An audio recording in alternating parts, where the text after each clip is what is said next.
My name is Toni Baker, and I am writing this letter in hopes of saving my life. I am reaching out to you because I don't know where else to turn. COVID-19 has put our state in a state of emergency.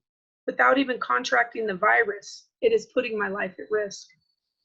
I am currently an adult in custody at Coffee Creek Correctional Facility, housed in the HOPE treatment program unit. HOPE stands for Healing, Opportunities, and Promoting Empowerment, and is a drug and alcohol treatment program for women. Before this pandemic impacted our nation, I was involved in a trauma-based treatment program designed to uncover the wounds of our past, teaching us new ways to cope, changing our thinking, and helping us to grow, to navigate through the traumas in our past, and to have a healthier future, drug and criminality free. Being placed in the HOPE treatment program has given me new hopes for my life. This program has not only educated me on why my life has taken the course that it has, but it has begun to teach me what it means not only to cope with the pain, but how to live a productive life, free of the bondage I once felt I was under. Yet we've only scratched the surface. I was told recently that I was being administratively removed from this program, from no fault of my own, because the prison had no contingency plan in place for any kind of state of emergency or natural disaster. At first, we were told that our program was temporarily suspended and that our Pathfinders treatment counselors wouldn't be allowed in for 30 days to conduct our staff facilitated hours, but for us to continue our peer-led groups and structure. And this is exactly what we have done. We have band together as a community to cope with these uncertain times.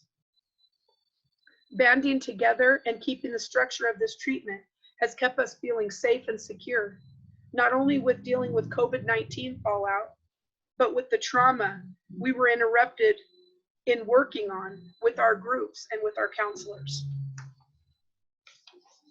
Being removed from treatment and told that we are considered general population and telling us that we will not be allowed to continue what keeps us safe is a new trauma inflicted upon us now. The thing about HOPE, we are not a regular drug and alcohol treatment. Our treatment is based on our own trauma, where we are pulling off scabs and trying to heal from the pain and from the root of our addictions and our criminality. I can tell you for myself, I am really struggling. With my AIP, Alternative Incarceration Program, I was 35 days from paroling. My HOPE structured treatment was coming to a close, but my counseling and my continued journey of healing was following me in the community. Though I was graduating the HOPE program, it has been my platform to continue healing with professionals in the community.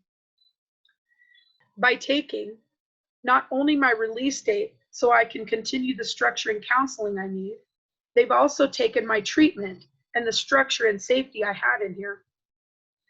Now I'm supposed to bottle up everything and go back to general population for the next 7 months? Oregon DOC took my AIP and I can deal with that.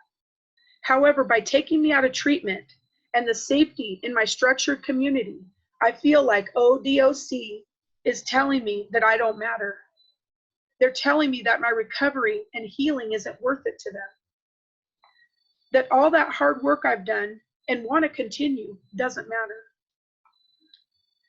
I've been told from the beginning to trust the process.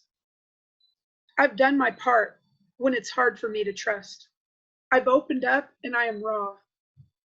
We were told that we would be getting treatment packets from the program of HOPE for those who wanted to continue, but to date, we have not. In spite of being administratively removed from treatment, my participating HOPE sisters continue to persevere by conducting peer-led treatment, the best we can in spite of our obstacles. I fear the day when we will be forced to stop our treatment and are removed from the treatment unit.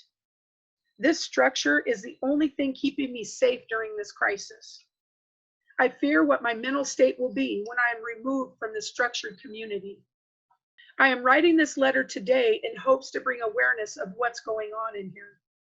Not only their breach of contract with the AIP across the state, but also their blatant disregard for all that we have lost. Furthermore, in these unprecedented times, the guidelines for the AIP programs have no longer been followed. An example of this is that we were on administrative removal from our programs through no fault of our own after only 2 weeks of being told that our program was temporarily suspended. The guideline is 30 days. It was stated to us that this was being done by all the unknown variables of when the program will be able to begin again due to the state of emergency.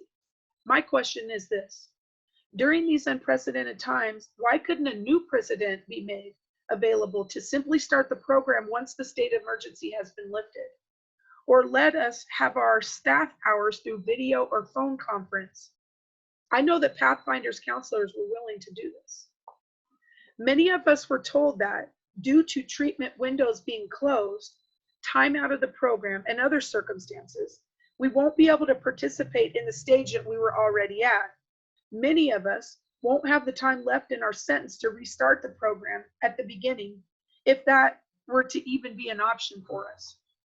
And that means, for many of us, that the treatment deemed important by those within ODOC for us to receive has been ripped away from us.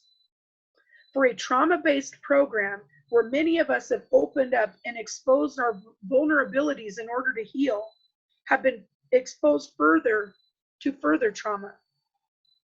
We haven't completed the very program that was designed to help us heal through traumas such as this, leaving us raw and hurt and devastated and reluctant to ever trust again. I understand that nobody could have foreseen the devastation from COVID-19. However, is there no way to lessen the negative impact that this has on those in treatment? Can we keep our structured community intact and continue with our treatment? AIP and Horizon treatment here at Coffee Creek is peer-led treatment. Their program is still intact. We in Hope are 85% peer-led, and there are other options instead of just cutting us off. I am writing this because in my journey to hope, I've also discovered that I am worth it and that I do have value. I've heard that my superintendent actually cares, and I don't want this to slip through the cracks or fall by the wayside. Thank you.